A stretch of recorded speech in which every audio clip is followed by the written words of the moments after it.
Welcome back to Exploring Places Unknown. I'm your host, Tre, and today I'm honored to have Cole Grace with us. Cole is a combat veteran. He's also the author of the book, Internal versus External, Calming the Chaos Within.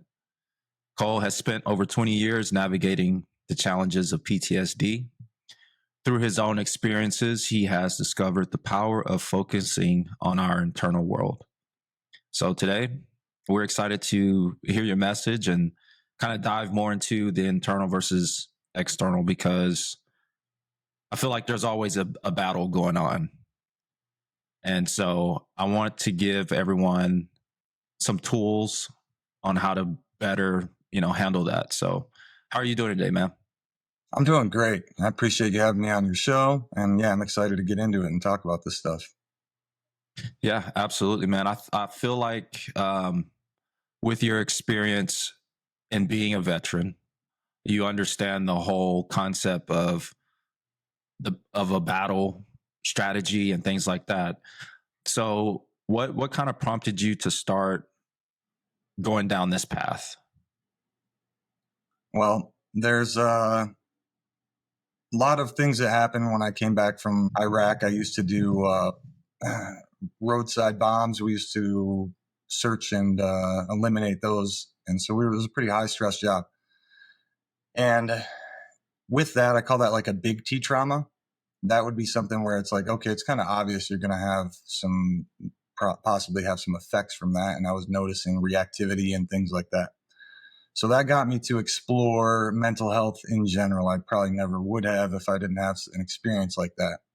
And I remember even going to the counselor the first time or psychologist, and he started talking about childhood stuff.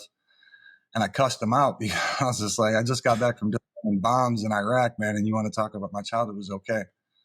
But years down the road and learning more about mental health, I realized that a lot of the like little T traumas are actually very impactful, especially things that happen in childhood when you're forming your core beliefs and things like that. And they become very limiting in your adult life. And so that's what really got me interested was that these things are programmed. So it's kind of like you can reprogram them and, process re-engineering. You can go back through and look at it and be like, man, this doesn't work anymore. And sadly, we often just run programs that are 10, 20 years old or whatever. And things have changed, and those things, the reactions and the way that we operate no longer serves our environment. It's interesting that you bring up programming, because I'm sure you've heard the term neuroplasticity before. Mm-hmm. There's also a negative side to that. And I think when we have all these traumas and things that affect us, it just creates this pathway in our brains, like the neuro side. And from that stems all these destructive behaviors, whether we're self-sabotaging or hurting other people. I think that's the first step to like just finding out like, hey, there's something not right. There's something going on here. And in my own story, I've had to go back and do some extensive work for my trauma. And I've picked up on EMDR. Are you familiar with EMDR? Yeah. So I've done that, man. I've done all kinds of stuff. Mm-hmm. Yeah, it's a journey, man. It is. And a lot of times you find ourselves, or I found myself, the way that society is looking externally to fix the internal stuff. And that's what the book is about, is like, I'm trying to get that checklist of what happiness is supposed to be like, get the good job, get the degree, a wife, kids, whatever your checklist is externally, get the nice house, move to Costa Rica. And like those things don't fix the internal things. And rather, when I moved to Costa Rica and then I'm still depressed, I beat myself up even more. Like, how are you, you're broken. You can't even be happy in the happiest place in the world. And so you really have to look internal at your beliefs, your attitudes, mindsets, expectations, and self-talk and things like that. And one of the things you said earlier was about being trained to battle as a soldier. And it's one thing, it's when we find a threat, we eliminate the threat, and it's usually violent. And this battle is against myself. So I have to learn a new strategy of not, it has to be softer tactics, and it's more self-love, and it's more of those types of things than it is what I'm used to doing. So it's been a really challenging to reprogram myself in that aspect. So you're still on the journey of self-discovery, basically. I mean, we all are, but you know, you're taking one day at a time. And it's interesting that you mentioned you had all these things going for you and you were still depressed. Like, I think that's a lot of people, man. Like, we strive for all these external things, but we're miserable inside. And then, you know, we're left with, well, how do I find this satisfaction or whatever it is? And I think a lot of people, they just shy away from doing the work, man. Yeah. And just distract yourself with that next external thing, because it does provide that temporary, happiness, but then it fades and you got to be on to the next thing. And if you do the work, it's hard at first and it's not easy, but it allows you to actually have long-term joy and to enjoy the things that you're doing instead of trying to do them to prove something, and it can stop you from that self-sabotaging. So there's a crazy thing when you have a belief, like let's say you have a belief that I'm not good enough, your brain is looking for evidence to prove that belief right. And if there's any incongruence between your reality and your belief, that's where the self-sabotage happens. So if you believe you're not worthy and you're getting close to succeeding, you're going to find a way to mess that up. Yeah, I agree. Are you able to recognize does the self-sabotage, well, obviously it starts in the mind, but what are some of the tools you use to kind of like combat that? So I found it's kind of like a brain hack, and it's, with some of the neuroscience that we're talking about. I look in areas where I have negative self-talk, where I find myself having triggers, where I get really, there's a stimulus. Somebody might have been acting like an idiot, but the way that I felt or responded was a little bit over the top. So I look in those areas and beliefs, insecurities. Like if I find myself, afraid to do something, fears. And then I try to dig a little deeper and find out where those come from. And then I do positive affirmations to reprogram those. So if I find myself, like my dad left when I was 4, my parents divorced and he left for a while, and I developed, with a 4-year-old brain, that it's like my fault that I'm unlovable and that's why my dad left. And that lies in the subconscious. It's not something I think consciously now, but it's something I had to reprogram, and doing like inner child work and like positive affirmations, gratitude practice, because your brain has a thing called like a reticular activating system where it filters out all the stuff. And so if you're filling it with positive things, it's going to be looking for those positive things and instead of the negative. So I use little tricks like that, like gratitude practice, repentance and forgiveness of myself to get rid of guilt and shame. And then I use the positive affirmations to reprogram those insecurities and triggers and stuff like that.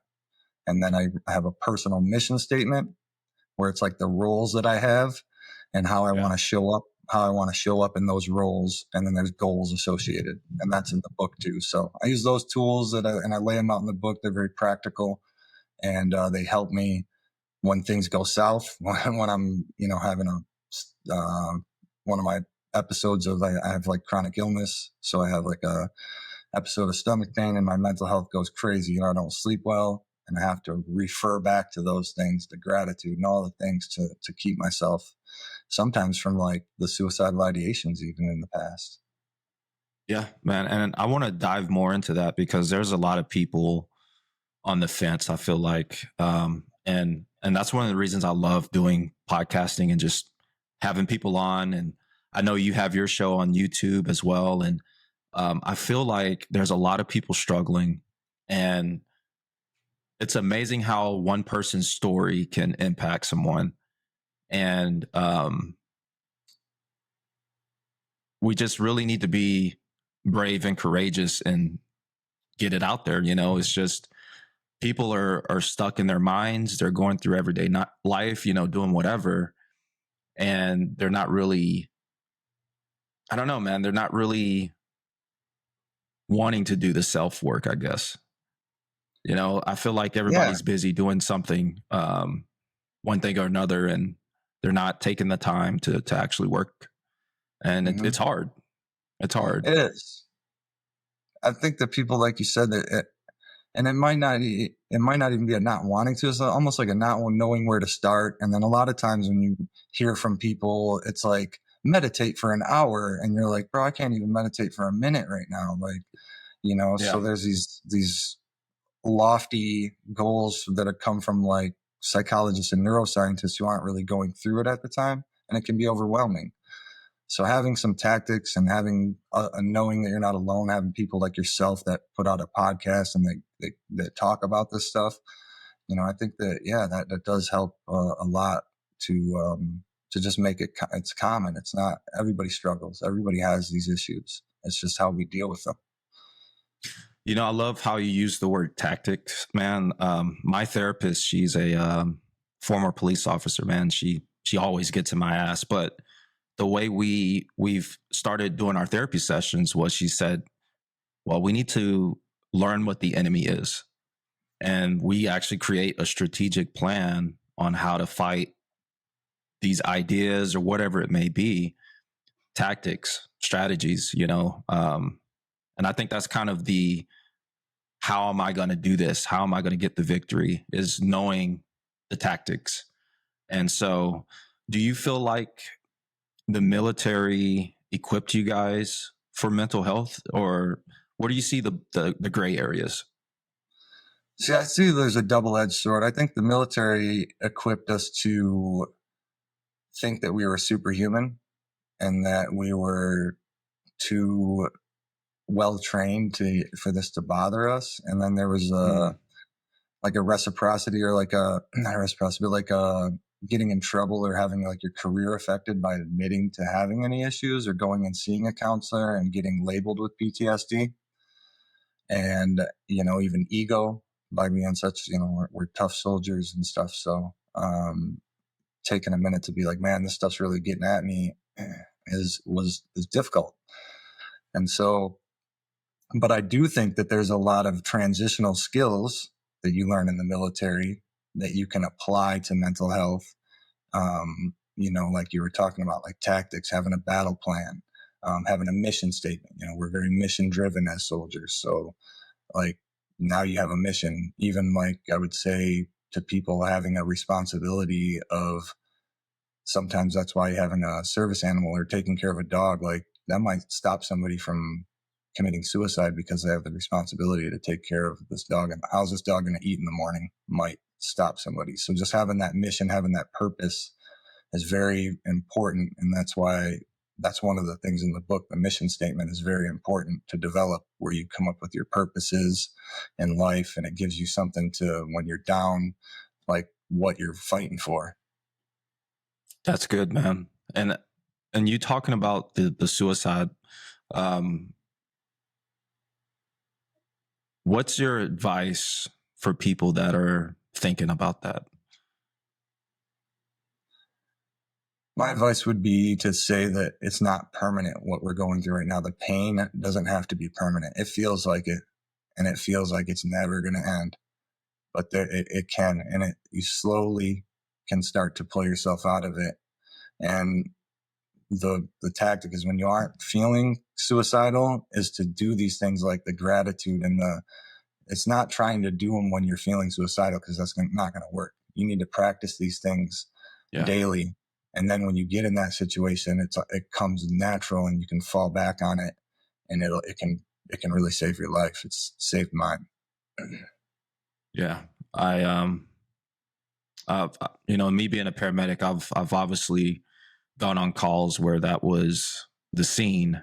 And, when things are going good, it's like you said, that's the time you really need to put your foot on the gas pedal, because the storm's going to come. I think that's inevitable. the trials or whatever it might be is going to come. We just need to have a system in place. So when it does come, we can actually make it through it. Yeah, your external can change in an instant. So you need to work and strengthen your internal so that no matter what happens externally, you're comfortable, you know who you are, you're grounded, you know what your purpose is, and you can move through it. And so that's the importance, I believe, of the internal versus the external, because the external is so temporal. It can just boop, snap your fingers, and now your health is gone, your money's gone, whatever, and your whole world can change. And so if you're not internally grounded and you don't have that resilience or that sense of who you are and what makes you tick, then you're gonna be stuck when the storm comes, and it's not gonna be fun. I know before we started, you said you're in Costa Rica. How is that whole experience for you in Costa Rica? I think that was like almost the coup de grace, so to speak, of when I realized that the external wasn't going to fix my internal problems. It's been amazing. It's beautiful. Don't get me wrong, but I was making good money, and then I got my 100% disability and retired from my job early, which allowed me to move to Costa Rica, and then I moved to Costa Rica, and so I'm thinking like I'm in the clear. Like this is gonna make my life so much happier. And it's a great place to heal, but I got here and then I'm apart from family. It's a little less convenient. I'm trying to learn the new systems and how to do everything in a different language. And I actually get a little depressed. And then and my stomach pain, the episodes that I had started to hit too. So it was like this big storm came, and I was depending on the external stuff to keep me happy. And all of a sudden the external stuff didn't matter because my internal was going crazy. And so I realized that by working on that internal stuff, that now I can better enjoy Costa Rica, and I can go on, I go on hikes, and I have so much gratitude, and I feel so blessed to be here and to see like the sunsets and the sunrises and the volcano. And with my gratitude practice, it's made it so much more enjoyable. And instead of being like upset that I can't enjoy something that's so beautiful. Yeah. What do you think gratitude does for people? Like when they start focusing on that, do you think what happens there? It's a cool brain hack. Like I said, your brain looks to prove your thoughts right. And so it looks for supporting evidence. So if you have a belief, or if you think I have bad luck, and you're constantly like, man, I have bad luck, you're going to see, and your brain's going to look for all these instances to reinforce, yeah, you do have bad luck. So on the flip side, if you have gratitude, your brain's going to be looking for things to have gratitude for in the morning for the list. And it's going to be that reticular activating system, which is your filter. It's going to be filtering your reality for positive things instead of negative things. And so when I was really looking at my negative self-talk, and I was looking at like my attitude of how I responded when things went wrong, or when I had like an annoyance, I would really like, there it goes again. I always statements, this always happens.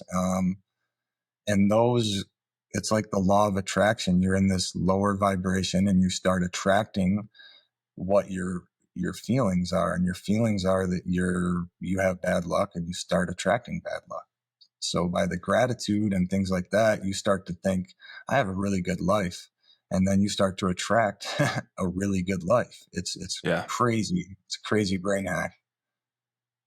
Have you noticed how like when you start walking in that gratitude, it like your energy, it's like you can do this, like your confidence builds. It's versus me like sitting here self-sabotaging myself all day. I'm not going to want to do shit. Right. But when I sit here and start thinking about like, man, I got all this going for me, now I got all the energy. It's crazy how that works, man. Mm-hmm. Yeah, And it is. So I know we briefly touched on your childhood. So what's a little bit more of your background growing up? All right. Let me go back one step on the gratitude thing. There's Okay. on the brain thing. Have you ever watched like an athlete roll their ankle or do something and you can actually like feel it and you get the goosebumps and you cringe? Yeah.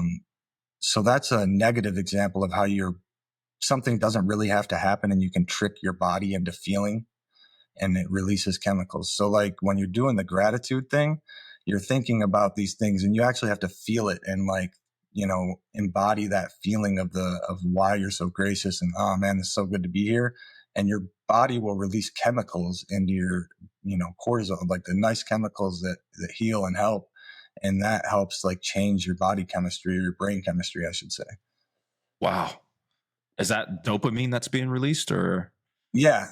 Dopamine and what's the other good one? That's the like cuddle hormone. Is that cortisol or is that I think, yeah, I don't know if that's the bad one. Yeah. I know a Cortisol's the little bit bad about, one. yeah, cortisol is, yeah, when that's high, that's That's the bad. stress. It's Right. oxytocin. I'm sorry, oxytocin. Yep. Oxytocin. Yeah. There you go. There we go. So yeah, I misspoke. But yeah, your body will release oxytocin, even though that you might be thinking of something that you're grateful for that happened in the past, but your body doesn't know that it's not happening right now, and you'll actually release those same chemicals as if it was happening right now. That's interesting. Like our power is like literally in our thoughts and our words. That's amazing. Why not go down that road of just building myself up? Like, right. Yeah. So as far as the childhood you asked me about, it was, my parents moved to Texas because my dad was construction and he was doing hurricane work, but he was also an alcoholic and a drug addict at the time and had it hidden. And then I was born in Texas. And then when I was 6 weeks old, I had like surgery and my parents were not getting along. My mom moved back to Michigan. She ended up getting back to my dad and they had my sister. And then when I was 4, they divorced and we had lived at like grandma's houses in different places. And then from like 4 to 8, I was moving around with my mom. She met my stepdad. And then things started to kind of normalize. I stayed in the same school for like 7 years. And then we moved to a different school that I graduated from. And so from 0 to 8 was really kind of a lot of stuff going on. And then from 8 on, I was like playing sports and it was more normal. It was just kind of like, well, we're good now. So just kind of, time heals all wounds, move on. But that stuff stuck with me. So did you always have a male figure around? Like your stepdad, was he present? Did your biological father ever come back around or? Yeah, biological father was hit and miss. He would come around, make promises, show up sometimes, not show up sometimes. So that kind of, that's where I had to learn to manage expectations. Like I'd get so mad, but I was expecting him to do something that I know he's not going to do. So manage my expectations around that. And I don't have as much of reactions to it. My stepdad was a police officer and he was a little strict with me. And, he liked hunting and fishing and I was more into sports. I did hunt and fish with him, but it's just a different personality, different, sense of humor. So,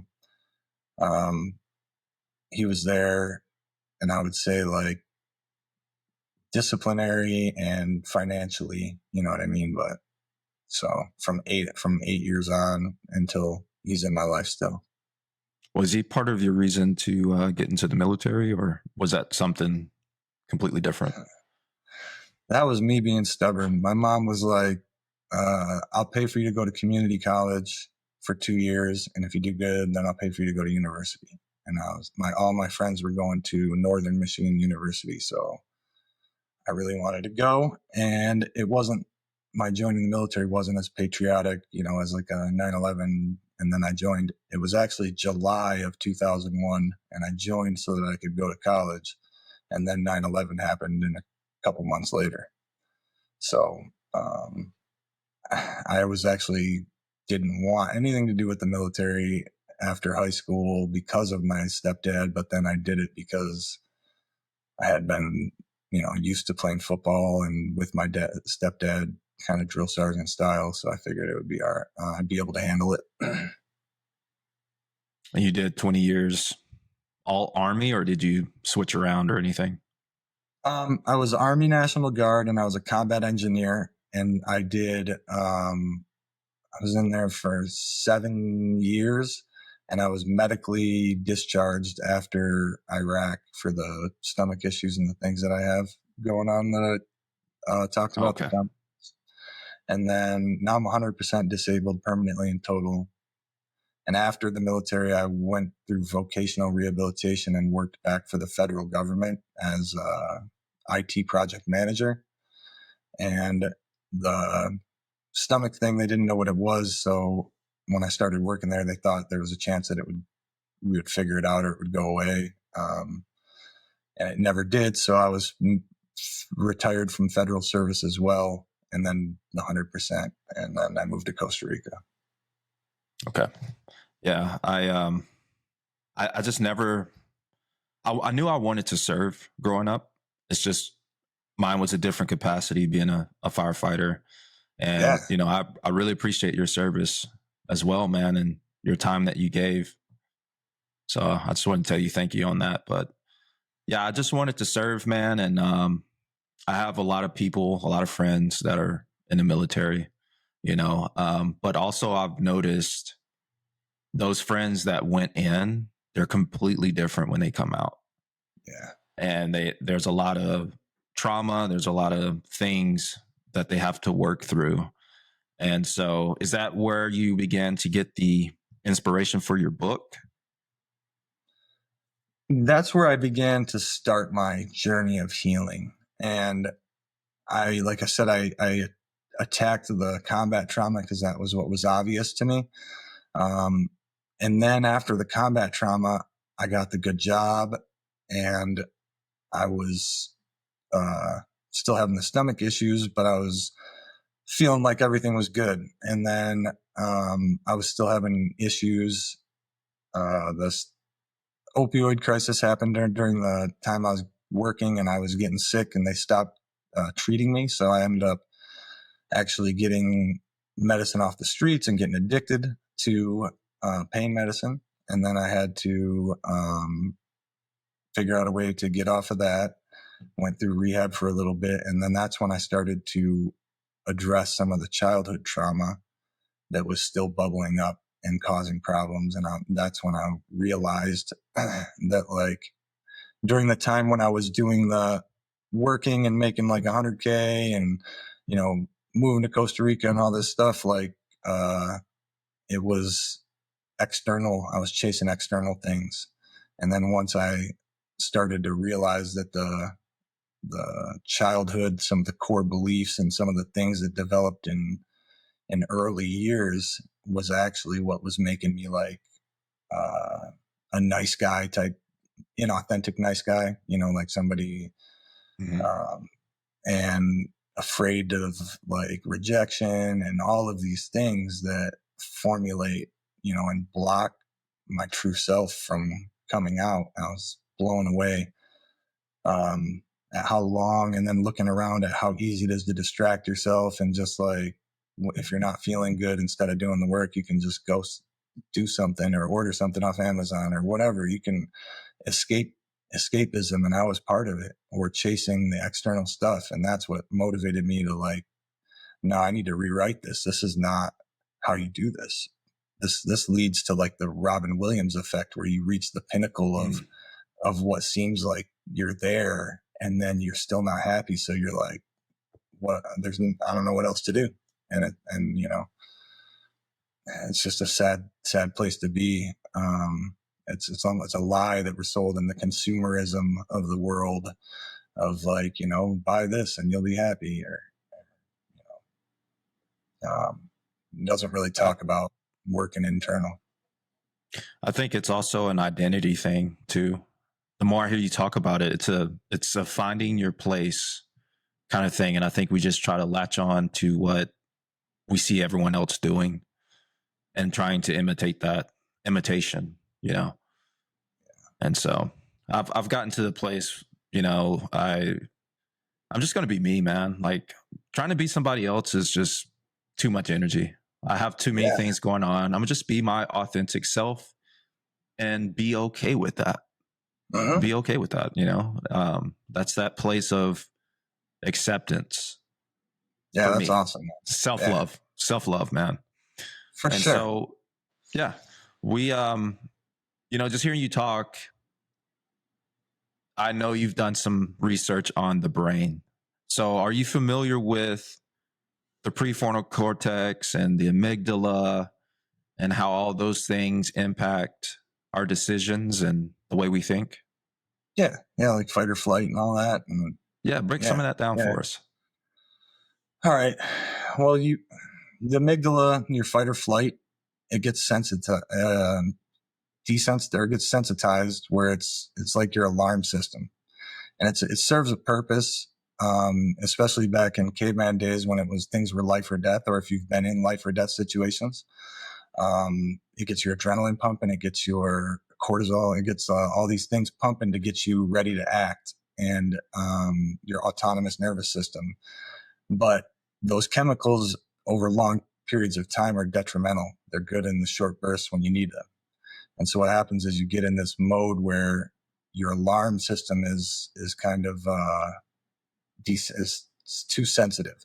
It's not calibrated, and so you start to perceive things as threats, and then your body goes into fight or flight, and then you can have physical symptoms or psychosomatic symptoms where you actually experience pain, but it's because of the brain.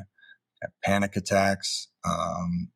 There's ways that you can use deep breathing techniques and some of the stuff that we do with the gratitude and the positive affirmations to calm your nervous system.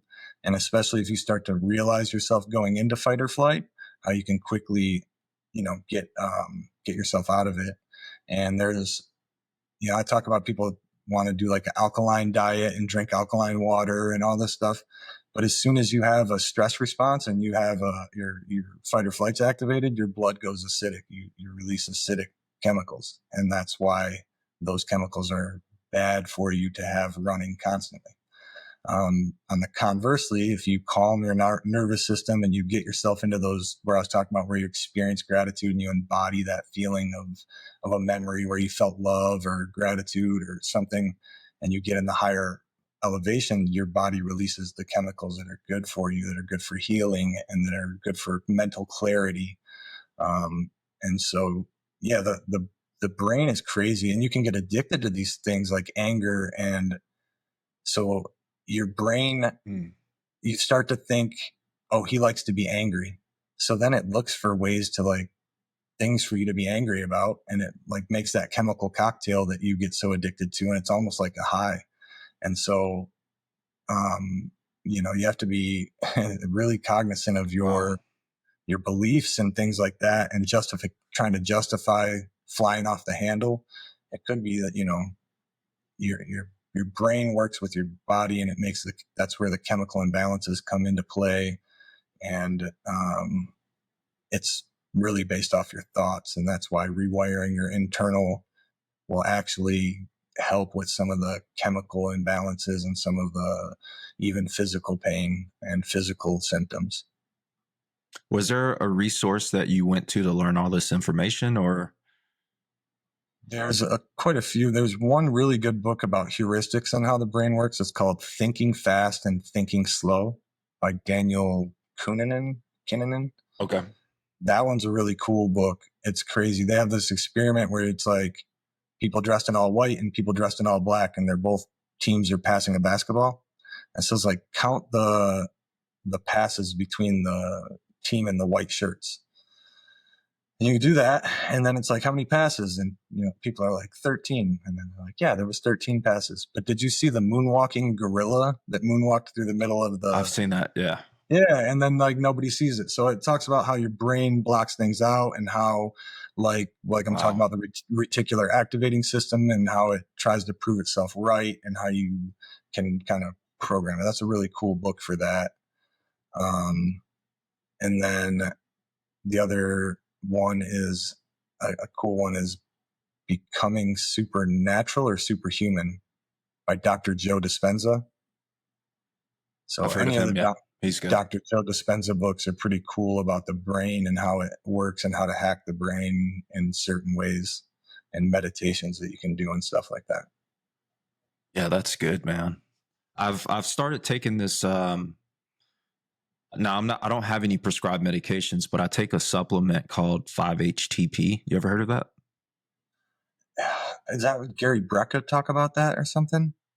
I think. Probably, but Yeah. it's got all the natural stuff in there to like increase your serotonin levels and things Nice. like that. So instead of me taking like a prescribed medication, it helps with my mood. I just naturally have lower serotonin levels. Uh-huh. So I've been doing 5-HTP. Now I have not done any kind of like ketamine therapy. Are you familiar with that? Have you heard of that? I've done it. Yeah. How was I've that done. experience? So that was a cool experience. Well, it wasn't cool. Like, I was in a hospital room, so it's not like a fun thing while you're doing it, but the after effects, like you go home, you go to sleep, and like the after effects are really cool. What I found was, at that time, I knew what I needed to do. I'd been reading a lot of the self-help books and listening to a lot of the things, but I wasn't implementing them. It was like there was some sort of block. And when I started doing the ketamine therapy, it unblocked some of those neural pathways, and it allowed me to start doing some of the new things that I needed to do to start this journey. And so it helped. I did it for about a year, once a month after I got on like a normal dose.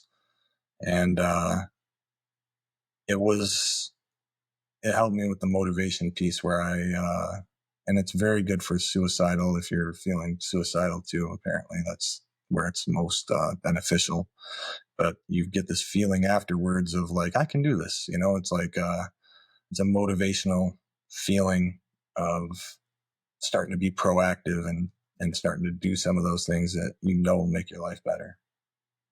So the ketamine comes in and it basically unblocks the blocks that we've placed.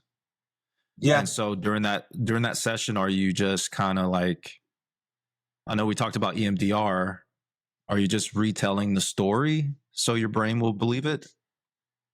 Now, see, that's where I wish that there was a little more therapeutic aspect of it. They were just giving me an IV drip, and I could listen to music, or I could sit there with noise canceling headphones on. And so I started to play around and do different things. At first, I just listened to music, and then I started to do intentions with it when I went in there.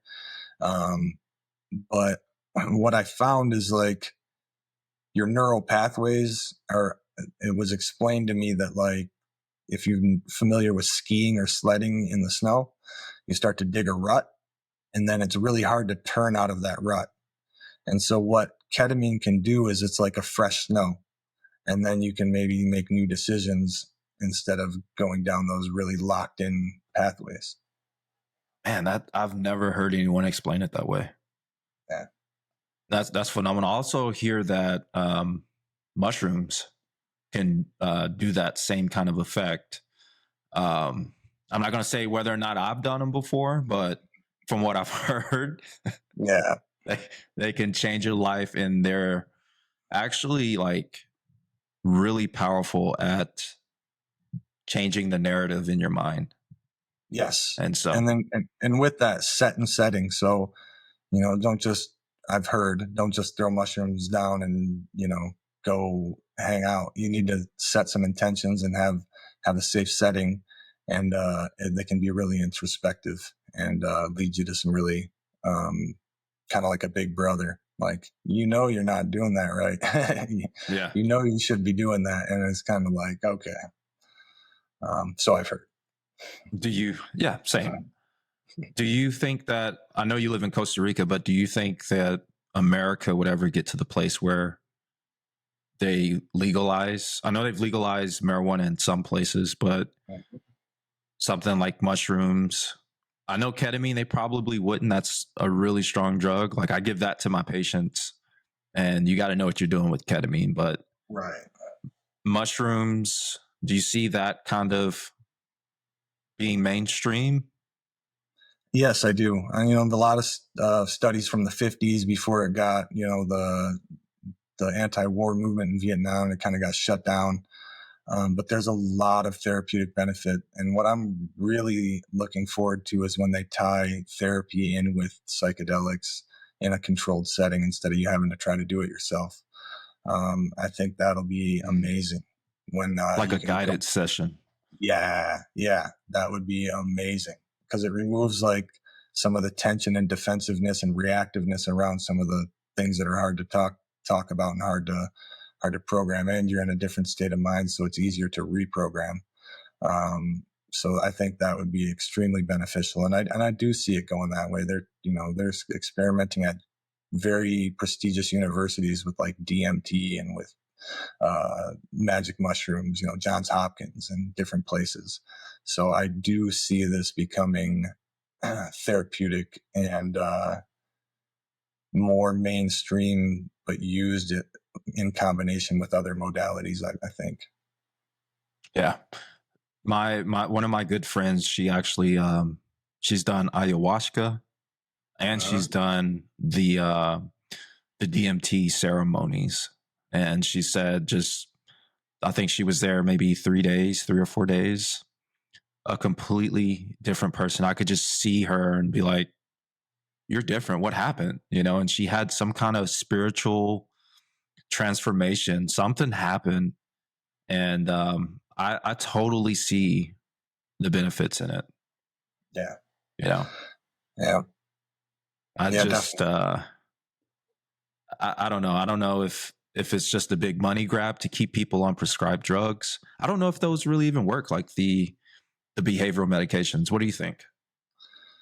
No, the temporary band-aid on a bullet hole type of thing. Like, yeah, a Xanax will calm you down, but it's not addressing the root of the issue. It's not like if you're going to take the mushrooms and do the therapy, or take the psychedelics and do the therapy, you're actually getting to the root of the issue instead of just deadening the symptom. And so I think that the medication now is symptom based, and it works to handle the symptoms, but that doesn't do anything for you long term. It just masks it. And I don't get me wrong. I'm a big proponent of. I'm not saying don't take medicine. I'm saying if you do take medicine, also do the work to unwind the anxiety. Don't just take medicine for the anxiety your whole life. Yeah. Here's a big one too. Food. What's your views on food? Do you think certain foods can affect your behavior? Yes. Highly processed foods and some of the food dyes and some of the, being in Costa Rica, I have access to fresh produce and a lot of different options. You still in the grocery stores get the cheap options with but you can go to farmers markets and get a lot of whole food. So I have noticed a very big difference. One of the chapters in my book is about sleep, physical and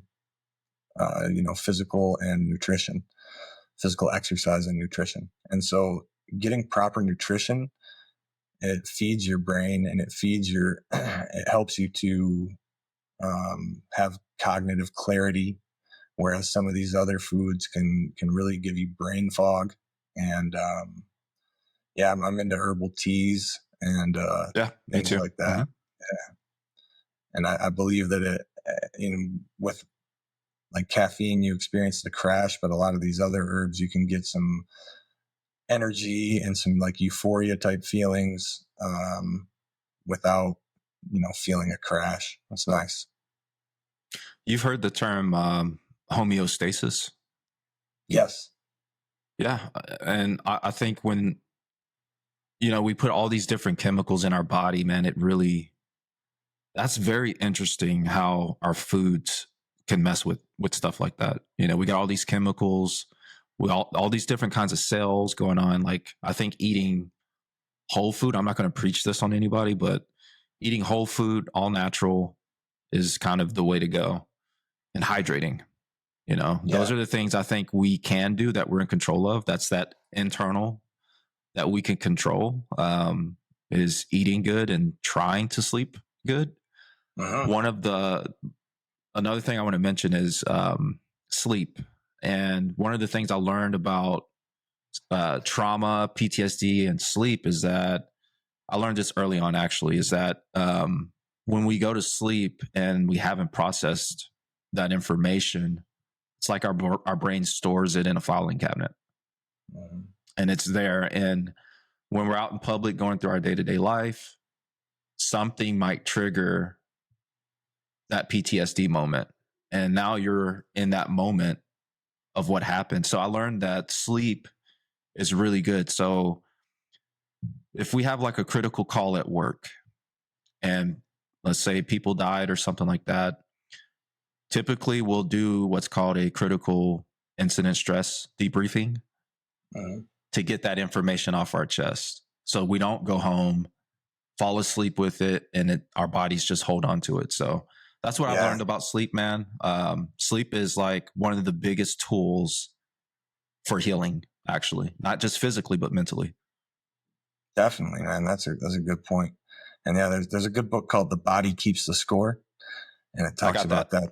Yeah, man, how it like holds that trauma in if you don't release it. And like, if your sleep's, like you said, when you sleep, your body also does a lot of healing and releasing of chemicals and processing of information and memories.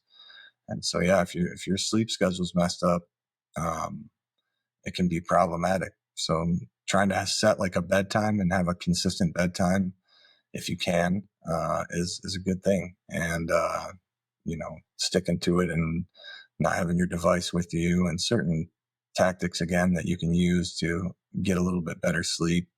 If you have to meditate or, put in ear headphones, like noise canceling or whatever you have to do. Also get checked for sleep apnea. There's a correlation with trauma and sleep apnea. So I have it, and you don't have to be obese and like actually like gasping for breath in the middle of the night. Mild sleep apnea can be snoring, can be waking up to go to the bathroom multiple times throughout the night, sweating in your sleep. So there's a few other symptoms, and if you can get on like a CPAP or like something to help you breathe, that can change your life. Sleep, man. If you're not getting good sleep, if you're having issues that are keeping you up or whatever, it wreaks havoc on your mental health. Yeah, I absolutely agree. Another thing I want to ask you is, I'm sure you have boundaries for yourself. How is it with meeting new people and friends and stuff like that? Are you more cautious about the kind of energy they're bringing into your life? Yeah, I'm a big proponent of protecting my energy now. And before, when I talked about being like kind of a nice guy people pleaser, it was I would loan my energy out, or it was like I felt obligated to, in order to get the validation or to not be rejected, to do things that put my energy at risk and made me less and didn't benefit me at all. And there's times, obviously, and you can't, and not being selfish, there's times when you help other people and it doesn't benefit you, but you can be selective about it. And, on an extreme version, I wanted to help people, and I wanted to maybe become a counselor. And then I was like, no, or like, like a mentor. And I was like, I don't want to work directly with people. And so I wrote a book and moved to Costa Rica. So I mean, you're still helping people, Yeah, right. You're right. But I'm protecting, you know what I'm saying? Like at a distance. Right. So there is a big thing that I'm still healing. And being so vulnerable, and I don't know, there's something about just people like to dump on me sometimes. And so I do have to have boundaries of not internalizing that and not taking that with me, and deciding whether or not that I'm going to, allow that, or just, I don't have to feel obligated to listen to somebody's life story and then help them or something, like I can wish them the best and tell them I'm sorry about their situation, and then kind of leave it at that. And I can help people with some advice and things like that, but I definitely don't like starting new friendships, especially based off of I know you wrote a book and I'd like you to help me. I've found that they want me to be like responsible for them instead of helping them. And so I definitely am Yeah. protecting my peace and very selective. That's another thing with the mission statement. I even went beyond because I'm divorced. And so it was important for me to list out what I'm looking for in a partner, beyond just looks and having a good time, so that I can have boundaries that I didn't have before. And I think that to have boundaries, you have to be confident and you have to be secure. And a lot of doing this internal work allows you to get that confidence, which allows you to be humble, which allows you to not chase and not be needy. And it all just leads to better, not only quality of life, but better relationships, and better, being able to say, well, it's okay if not everybody likes me. Like you were saying, being your authentic self. And that's better to be around people who like you for you, instead of being around people who like what you're pretending to be at that moment. I mean, you went there with the dating thing, man, but we can camp there for a little bit. Yeah. Dude, I am terrible at picking relationships. I'm better now, Yeah. but I think, like you said, when I became secured, I was able to make better decisions. Have I been perfect? No. And I think you really need to do a pros and cons list, man, when you're letting people in your life. Like, some people, there's this term being thrown around called trauma bonding. Some people, they might see you in a rough place, they're in a rough place, and you two just meet. And that's the basis of y'all's relationship, is that cesspool of negativity or whatever it might be. And dude, I want to say one of my hardest things was when I got my divorce. I'm divorced as well. And that was something I had to work through, man. Definitely wasn't easy. I was probably drinking a lot during that time, but now I've replaced those bad habits with something good. I was going to ask you about the coaching, but you said you wrote your book and you're in Costa Rica. So what are your plans for your YouTube, and like, what do you want to happen with your book and everything? I'd like to continue speaking and, podcasts and doing speaking events about this, and continuing to help. I think I have a couple of niches that I'm in my wheelhouse really well, beyond just like general mental health, is men's mental health, and especially veterans and first responders and things like that. So my goal is to bring awareness to mental health and to normalize some of these healing things as not being, or as being masculine, as being in control of your emotions as masculine instead of ignoring them. Now, the question I'm about to ask you is a little more pushy, but I just want your opinion on it. Mm-hmm.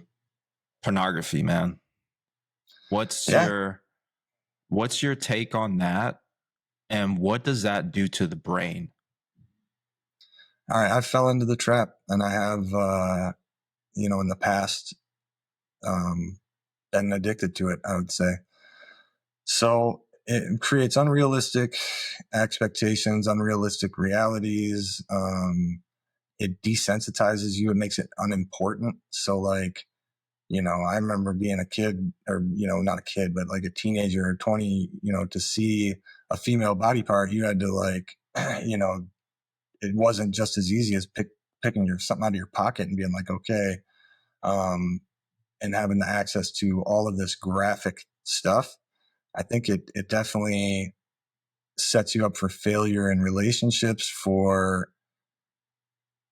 It's an act, and it's not really what it's about. And so you get addicted to that, and then you're releasing your life force, your semen and stuff. Semen retention is somewhat of a thing, that I believe in. Mm-hmm. I felt energy and testosterone from practicing that. And also like the sexual energy thing is like, there's been a few times, you know, like the anxious attachment style where it was just like I hit because I was weak, you know, and it was somebody I knew I wasn't going to be in a relationship with, and I still had sex with them and shared that sexual energy. And there's something that sticks, you know, and that trauma Mm. bonding stuff, and so I've learned that like with that, the same as protecting my energy as I protect my sexual energy too, and that includes abstaining from porn. And am I perfect? No, but I'm not addicted. I don't watch porn every day anymore. So I make it a really, really uh, big focus not to, um, because of the things that I was noticing about um,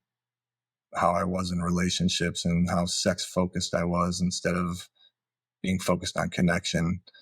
Um, you know, Mm. so That's good, man. That's good. You said a whole lot there that, I pieced together there. When you're looking at porn, you're releasing that dopamine. So it's like you get addicted to that feeling of that nostalgic, happy feeling. And like you said, you're missing that connection piece. Did you ever struggle with shame or guilt from pornography? I hear that's a common thing. yeah, I mean, um, there's times when, you know, especially when I was trying to abstain from it and then you don't, and it's like, ah, man, like I don't even have the willpower to not do that, or you know, immediately after the sensation of feeling good, you feel bad because you had to resort to that, or that you don't have connection. Um, that, you know, for me being single, I'm not saying masturbation is bad or anything, but just watching the porn um, was definitely had some shame attached to it, where I, you know, didn't want. I definitely would tell somebody to clear my search history if I ever passed away randomly. Have less. I don't want to do that anymore. So yeah, you know, it'd be embarrassing if you think about that. So I definitely have looked at like my attachment style, and I think that's helped a lot with the over sexualization and the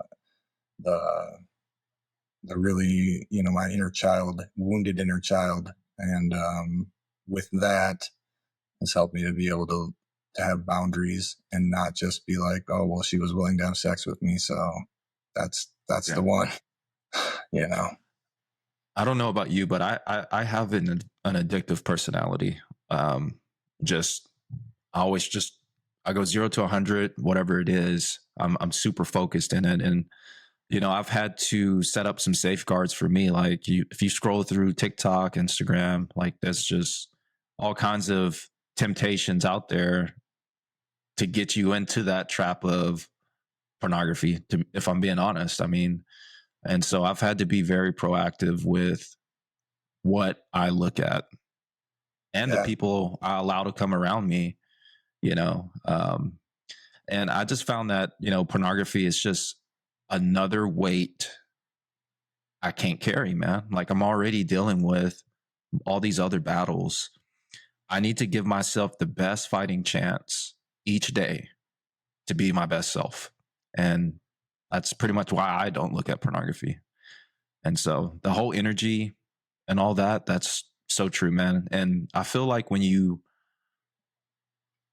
are doing the retention, you're more attractive. Like, I don't know, like women or whatever your preference is, they're gonna come to you, make these genuine connections with people. And that's really what I needed. That's been part of my healing journey, is connecting Yeah. with people on a different level, because now I can bond with you. There's an exchange happening. I'm learning from you, you're learning from me. And so it's been good for me, man. But I Yeah. know a lot of guys and women struggle with that pornography one.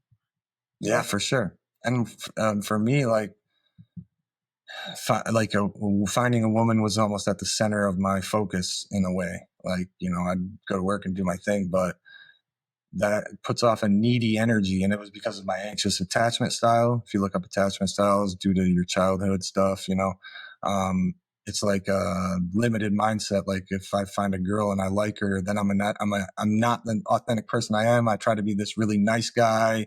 And like, then she's not attracted to that because she was attracted to who I really am, not this fake person that I'm trying to be. And so like the authenticity piece is huge. And then,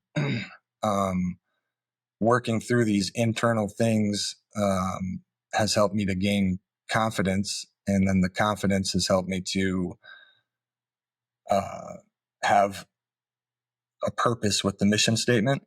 And now I'm on my purpose.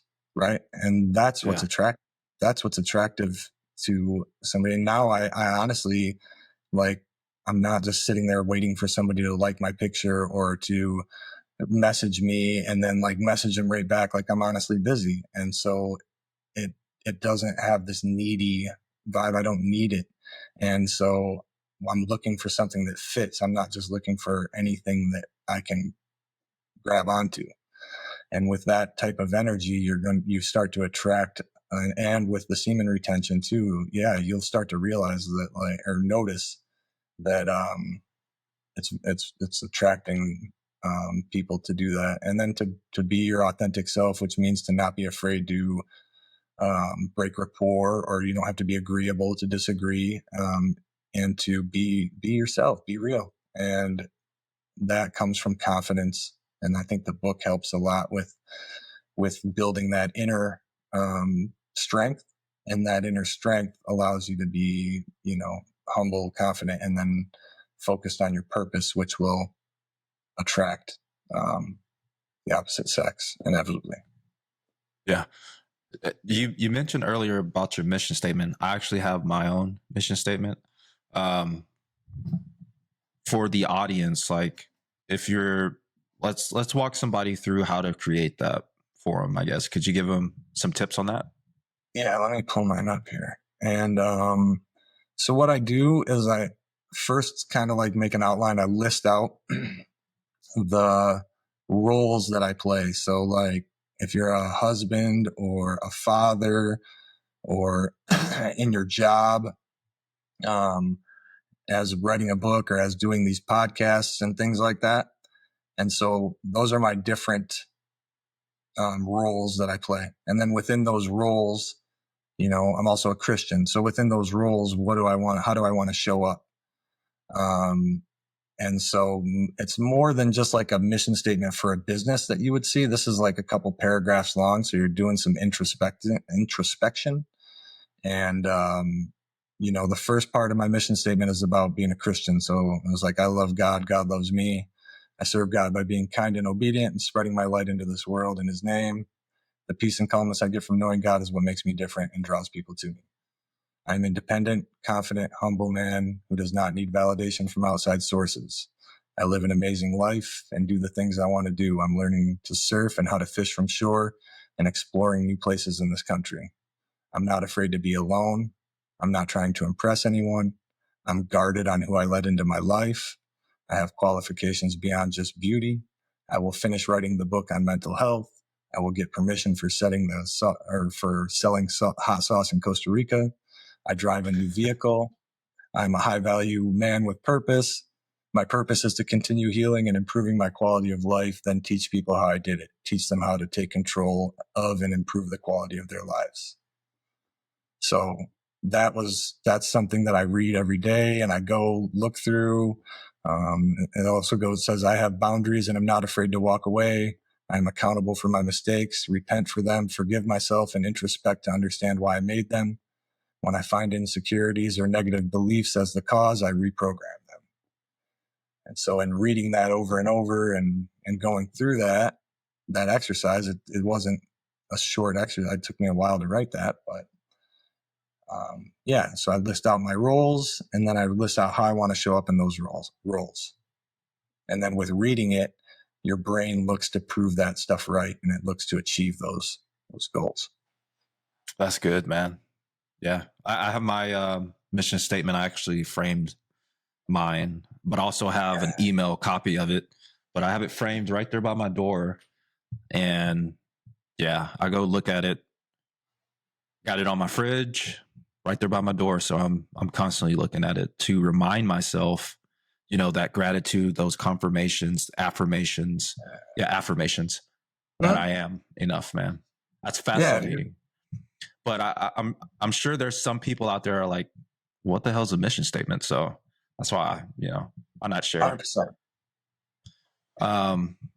So anything else you want to speak on for our listeners, man? Anybody that's like serving right now in the military or just a normal civilian about the internal versus the external? Yeah, you touched on identity earlier, and you don't want to put your identity in external things like your job title, the amount of money you have, the car you drive, the house you're in. You want your identity to be in who you are internally as a person, like your integrity, skills that you have, maybe tangible skills, your the way that you show up in your mission statement, like we are talking about in those roles, and those are the things that that you want to focus on, and that will help you to have your identity in I'm a good father. I'm a respectable, I'm a honest person. Those things are where you want your identity. You don't want your identity in like my uncle was a professional baseball player, and like you get stuck on that, right? Like even to this day, sometimes it's like the glory days. And so if you put your identity into one of those external things, when it goes away, you're gonna be lost. And that's why like a lot of people retire from their jobs from however long, and then they, health goes downhill, they decline. So you need to have this internal grounding and sense of who you are. Dude, that's so good, man. Like your message has resonated with me. Like just your title, internal versus external. I'm like, okay, Cole knows something here, and I appreciate you coming on the show and sharing with all of us today. And hopefully, man, maybe you can invite me on your show and hear a little bit more about me. I've really been trying to refrain from talking about baseball with you, dude. But do you know who John Boy Media is? That's all I want to know. Yes. Okay, we're good.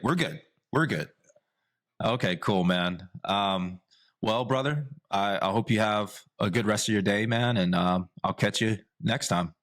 Yeah, it was a great conversation, man. I appreciate what you're doing in the space and spreading the word, and it's a good thing. I appreciate that. Absolutely. And I'll catch you on the next one, brother. All right, man. All right, later. See you.